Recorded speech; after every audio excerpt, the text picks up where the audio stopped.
اور یہ بات بھی بتاؤ کہ تم نے کیوں آخری اچھا کے طور پر اپنی بیوی کو یہاں بلوایا۔ ریکارڈنگ والی بات سن کر اس قیدی کے چہرے پر ایک عجیب سی مایوسی پیدا ہوئی تھی، اور پھر اس نے دھیرے دھیرے ہر بات بتانی شروع کر دی۔ اس کا نام کملیش تھا۔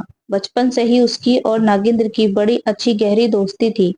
اس کے لیے اس کا دوست اس کی زندگی تھا، اور اپنے دوست کے بغیر وہ کبھی کوئی قدم نہیں اٹھاتا تھا۔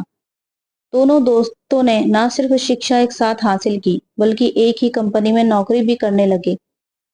نوکری کچھ بہتر ہوئی تو گھر والوں نے شادی کے بارے میں بات کی، اور پھر ان کے ماں باپ نے اپنی پسند سے ہی ان کے لیے ایک لڑکی کا انتظام کیا۔ اور اس طرح کملیش کی زندگی میں اس کی بیوی رجنی آئی۔ خوب دھوم دھام سے ان دونوں کی شادی ہوئی، اور اس کی شادی پر اگر کوئی سب سے زیادہ خوش تھا تو وہ اس کا دوست ناگیندر تھا۔ رجنی اپنے ساتھ اپنی اچھی قسمت بھی لے کر آئی، اور کملیش کا پروموشن ہو گیا۔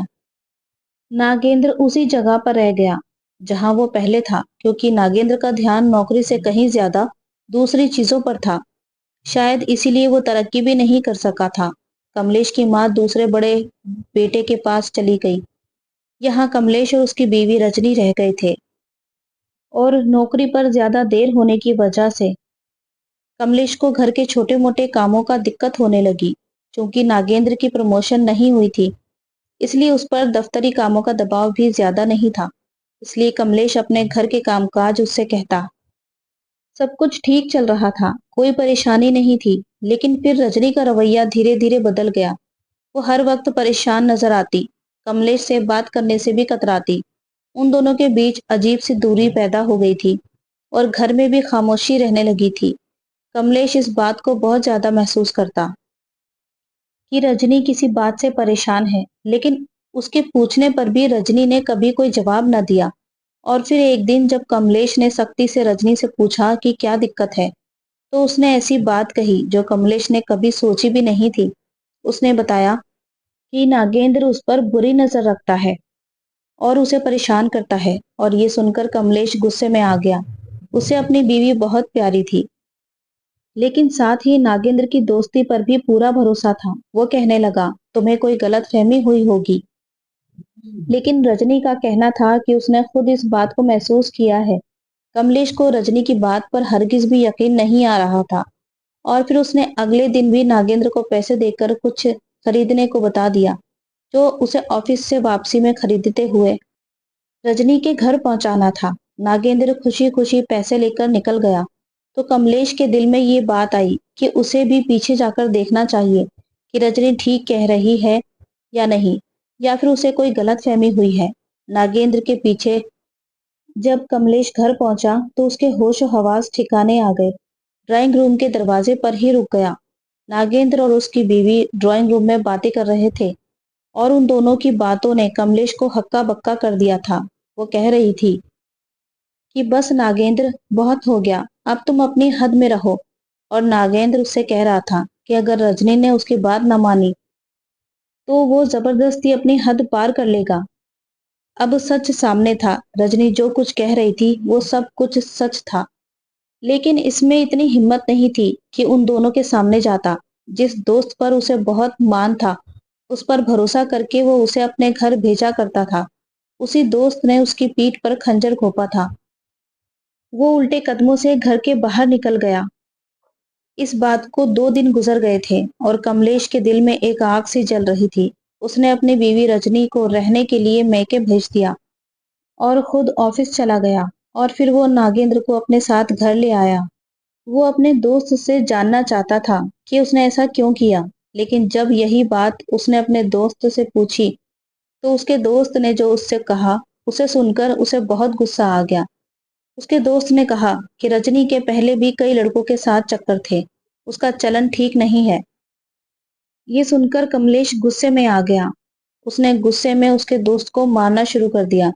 اس نے بھی پلٹ کر ہاتھ اٹھایا تو کملیش نے غصے میں وہیں رکھی فروٹ کاٹنے والی چھری اٹھا کر اس پر وار کیا، اور یہ سب کچھ اتنا اچانک ہوا کہ سیدھے اس کے ہاتھ کی نس کٹ گئی۔ کچھ ہی دیر میں اس کے دوست نے اسی کمرے میں دم توڑ دیا، اور جب کملیش کو ہوش آیا تو سب کچھ ختم ہو چکا تھا۔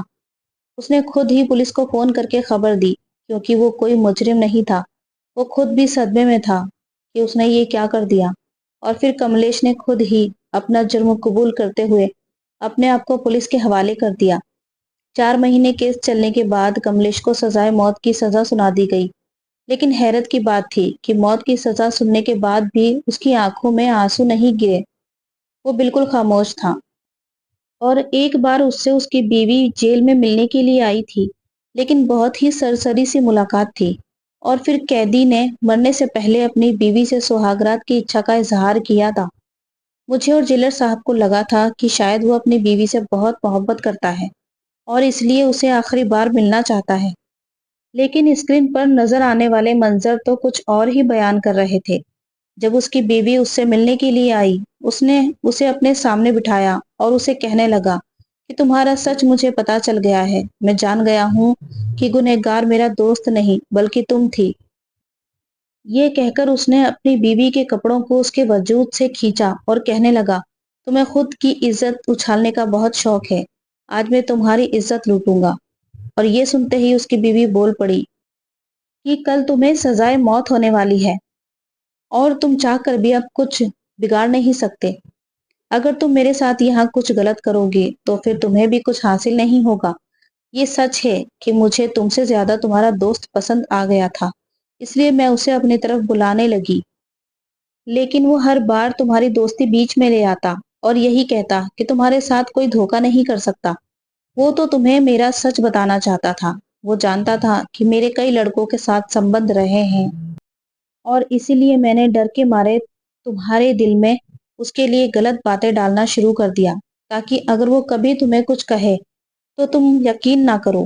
میں چاہتی تھی کہ تم اس سے دور رہو اور تمہیں میرا سچ پتا نہ چلے، اور جب تم دونوں کی دوستی میں دوری آتی تو میرے لیے ناگیندر کو حاصل کرنا اور بھی آسان ہو جاتا۔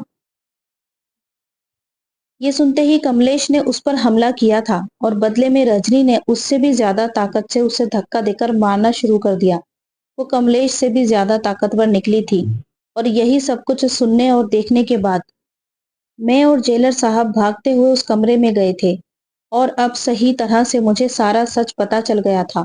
میں نے پھر پوچھا، لیکن اپنی بیوی کو تم نے یہاں کیوں بلایا تھا؟ یہ سن کر کملیش کہنے لگا کہ اس وقت تو جذبات میں آ کر میں نے دوست کا قتل کر دیا تھا، لیکن پھر جب میری بیوی مجھے یہاں ملنے آئی تو اس کی باتوں سے مجھے احساس ہو گیا کہ کہیں نہ کہیں وہی غلط ہے۔ میں نے کسی کو بھی میرے دوست کے موت کے پیچھے کی وجہ نہیں بتائی کہ میری بیوی کی عزت خراب ہوگی، لیکن اب مجھے لگنے لگا تھا کہ میری بیوی ٹھیک نہیں ہے، اور پھر میرے دل میں یہ بات بیٹھ گئی کہ میں مرنے سے پہلے سچائی ضرور جان لوں، اس لیے میں نے اسے ملنے کے لیے بلایا۔ لیکن اگر وہ میرے سامنے آ کر اپنا سچ سویکار نہ بھی کرتی تو بھی مجھے کچھ فائدہ نہ ہوتا، اس لیے میں نے سہاگرات کی بات کی، کیونکہ اتنے دنوں میں جیلر کی فطرت سے اچھی طرح سمجھ گیا تھا۔ میں جانتا تھا کہ وہ ہم دونوں پتی پتنی کو دیکھنے کے لیے یہاں کیمرے ضرور لگوائے گا، اور اسی طرح میرا سچ کیمرے میں ریکارڈ ہو جائے گا، اور میرا یقین بالکل صحیح ثابت ہوا۔ میں جانتا ہوں کہ یہاں کیمرے لگے ہوئے ہیں اور ہر بات کیمرے میں ریکارڈ ہوتی ہے۔ وہ کہنے لگا، مجھے سزائے موت سے نہیں بچنا۔